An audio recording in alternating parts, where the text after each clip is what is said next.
want to tell you a story. Once upon a time, there were two brother beavers. The older beaver was hard-working, but the younger one was lazy and loved to sleep.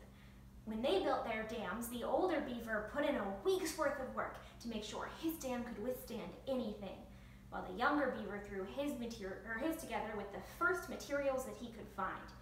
One night, a storm swept through, and when the older beaver woke up, he found his brother crying on the riverside. And suddenly, a hunter emerged from the woods and shot them both in the head. Now, who in that story do you want to be? That's right, you want to be the rabbit who saw everything from the safety of her rabbit hole. You see, she had been on the lookout for predators even after people told her that she had nothing to worry about. Boys and girls, the world is an unpredictable place, and bad things happen to good people all the time. But with that in mind, you get to be the first class ever to experience my soon-to-be-patented 5-step program, designed to equip you with the tools to survive St. Martin's greatest threat to date. When future Secretary of Education Betsy DeVos stated that she believed that there were probably teachers in Wyoming who carried guns to protect against grizzly bears, people were dubious. However, in the 18 states where it is legal, an increasing number of teachers are choosing to arm themselves. Professor at the University of New Mexico, Maxwell McCombs, explains that while the media accurately reports on school shootings as tragedies, they also shape the way that we view when and how they may occur, often leaving us unable or unwilling to prepare for them when and if they do happen to us. With teachers spending every day in the classroom with their students, as legislators continue to deny conferring further protections against such tragedies on them, it is equally as important to ask why it is they feel the need to arm themselves in the first place. Miss Caitlin's Grade 3's Prepare for the Inevitable by Lena Balea. Step 1, vocabulary. Who knows what I mean when I say the word gunman? Let's get a show of hands. Whose mommy or daddy keeps a gun in the house?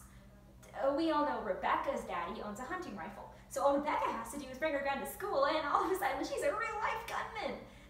Statistically speaking though, Rebecca is far less likely to become a gunman because she's a girl. How do I know this? Profiling. When we profile someone, we try to tell based on how they look or act whether or not they fit into a particular group. According to the Forensic Examiner, if I'm looking for a gunman, I should look for someone white, male, middle class, and a loner, or social outcast. Now, does that mean that Damien is going to become a school shooter? Of course not. It just means he's the most likely. Our last word is lockdown.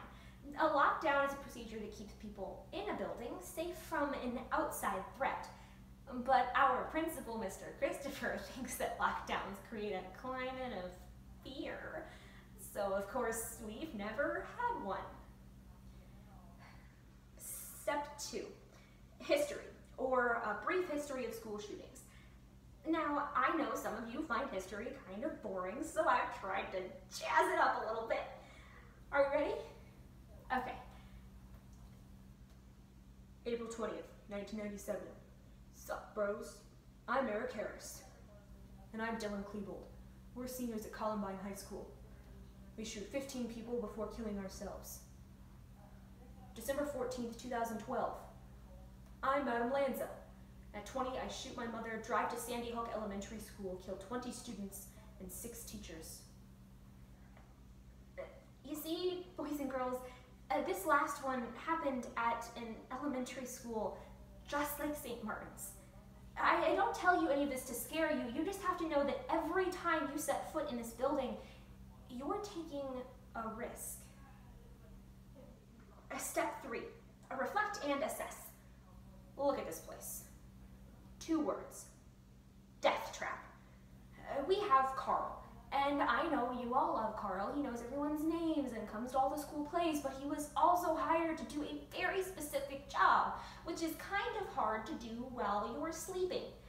And our lives have been in the hands of a security guard who has been letting a concealed weapon come in and out of this building for months. But lots of teachers carry guns. I hate that I have this, but what choice do I have when every other staff member here insists on living in complete denial about our situation? But a gun doesn't have to be scary. It depends on who's using it and for what purpose.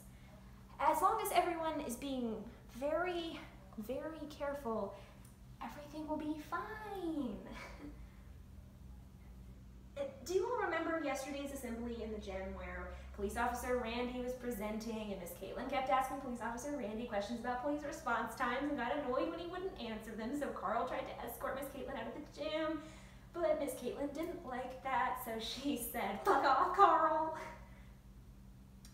Well, after that, Mr. Christopher called me into his office to inform me that I will not be returning to St. Martin's next year to teach Class 3B. This is the worst thing that's ever happened to me. Step 4. What can I do? There are steps that you can take to ensure that if a shooting does occur, you can stay safe. The first is run. You want to get as far away from the school as you possibly can. So let's pretend like we're running, okay? And then after that, if that doesn't work, you can hide. And you want to hide, make yourself as small as you can so the shooter can't find you. And finally, if neither of those will work, you can counter. And by countering, you try to get the gun away from the shooter as carefully as you can. To remember this, you just need to remember a simple rhyme. Run, hide, counter in critical encounters. You got that? Well, I think we're ready for the final step. Step 5, role play. For those of you who don't know, a role play is when a group of people pretend like they're in a situation they're not. So they're prepared if that situation ever actually occurs. Today, I'm going to play the role of the gunman. And you're just going to play yourselves. And this is the most important part because it will let us know whether or not you've really learned everything that I've taught you today. So are you ready? Okay, well, first things first, he wakes up. He checks the news for any possible changes. Even the slightest miscalculation could ruin everything. Double checks his duffel bag, loads the trunk, and pulls out. He pulls into the parking lot and through the front door, and there's Carl asleep at his desk. So bang, Carl's dead. Walks into the office, into Mr. Christopher's office, where there's a portrait of his family, his perfect wife and golden retriever and valedictorian son. And there's Mr. Christopher, so bang, he's dead. Through the halls, up the stairs, students yelling, teachers shouting, opens the door into Class 3B. Why aren't you running? You're supposed to be running. So bang, one of you's dead. You're not hiding. So there's bang, another one, and all you've got left is counter, which apparently never fucking works anyway. So bang, bang, bang, bang, bang. Oh shit. Oh shit. Are you okay? No, of course you're not okay. What the fuck is wrong with me? You know, I hate to say this, but I think they were right. I think there is enough conclusive evidence at this point to say that I'm a bad teacher. You know, I always wanted to be a teacher, which I think is the worst part because he said he would write me a letter of recommendation, but he also fired me, so, you know, my hopes aren't high.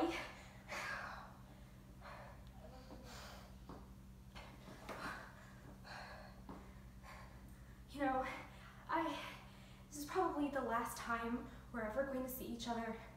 So just know that you are perfect exactly the way you are, and I love you.